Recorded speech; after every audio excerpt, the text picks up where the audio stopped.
voilà, qui va aller maintenant s'excuser avec son escorte.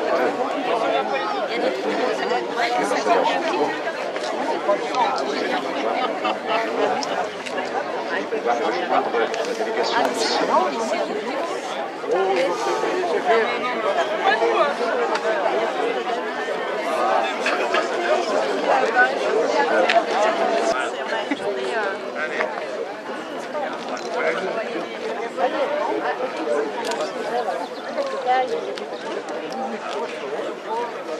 Musique.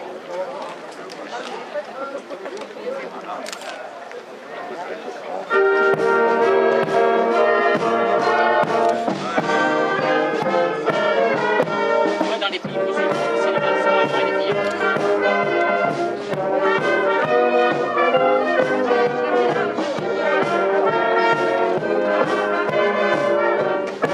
Donc vous voyez, il va arriver à ce espace de la foudre, avec également aussi avec les marques Kubota, etc. que l'on présente, bien sûr à tous nos invités, 11 de 50, de 76 de 22, et bien entendu le département de l'Europe. Les grandes manifestations. Les images. Qui accompagne également aussi. On aura tout à l'heure un petit mot. Et on aura surtout le mot de monsieur l'ambassadeur de l'Azerbaïdjan. Bonjour messieurs. Bonjour, ça va? Écoutez, nous ça va bien. On se retrouve avec les musiciens là dans la Espérant que le temps... Vous êtes de l'Aigle? Oui, oui, oui. Je maintienne. Bonjour, c'est ma fille qui allait chez Harvey. C'est ma fille qui est chez Harvey, mais à Lauzé-Ubaye, ici, dans les Hauts-de-Saône.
Qui vont présenter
les textiles aussi. Il y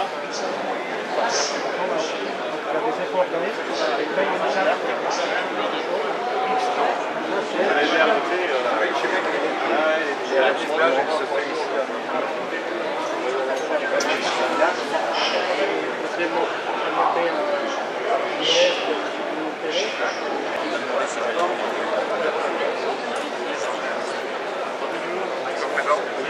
Fabrique le soir au coin du feu des objets aliens, tous viennent d'Amérique. Certains sont plus anciens, cette chemise-là, plus près de 150 ans, 100 ans. Ensuite, le travail est qualifié de musée itinérant.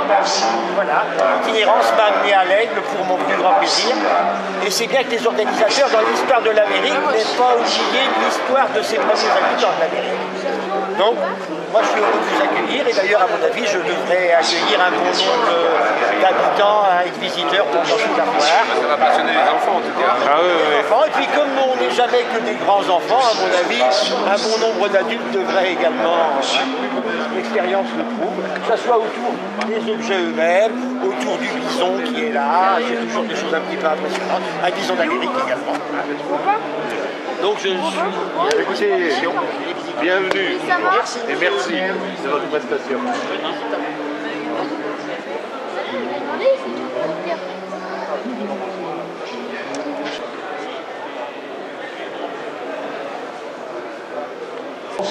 Monsieur le Président du Conseil régional, Mesdames, Messieurs les conseillers généraux, Mesdames, Messieurs les élus, Mesdames, Messieurs les membres des délégations de jumelage et des comités de jumelage, chers aiglons, chers aiglons, Mesdames, Messieurs. Tout d'abord, je voudrais adresser quelques excuses, les excuses de nos deux sénateurs qui sont hors du territoire et qui ne pouvaient être parmi nous aujourd'hui, et aussi excuser les corps constitués qui, cette année, sont en réserve électorale et qui ne pouvaient assister à cette cérémonie. Mesdames, Messieurs, je suis très heureux de vous accueillir aujourd'hui pour la 55e édition des 4 jours de l'Aigle. La foire exposition est indiscutablement un moment fort de l'année, une date importante dans le calendrier aiglon. Ce rendez-vous rythme la vie économique, commerciale de notre territoire. Ce sont 4 jours intenses où se déroulent de nombreuses manifestations. C'est plusieurs milliers de visiteurs qui génèrent une activité profitable à l'ensemble du territoire. Et cette foire est une des plus importantes de notre Basse-Normandie. Et cette foire, elle est très attachée à la ville de l'Aigle. Notre ville de l'Aigle, en effet, occupe une position stratégique au cœur du pays d'Ouche. C'est le pôle économique, commercial, politique et social de tout un bassin de vie. Et ces 4 jours sont une vitrine irremplaçable. Et je remercie les organisateurs, exposants, commerçants, artisans et forains qui apportent toute leur énergie à cette manifestation. Tous œuvrent à la réussite et à la croissance permanente de cet événement. Je vous remercie tous et je vous formule tous nos vœux de réussite. Cette année, cette 55e édition se déroule encore et pour la dernière fois, l'avant-dernière fois, sur le site historique du Gru où nous sommes. L'année prochaine, vers le mois de juillet, sera livré le futur équipement qui accueillera demain cette foire exposition. Il sera situé tout près du site du marché aux bestiaux. D'une surface de 5000 m², cet espace polyvalent offrira de multiples possibilités en bénéficiant de plusieurs configurations.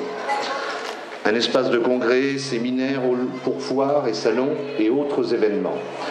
Cet équipement sera pour notre ville et notre territoire, au-delà d'une belle vitrine, une nouvelle source d'activité.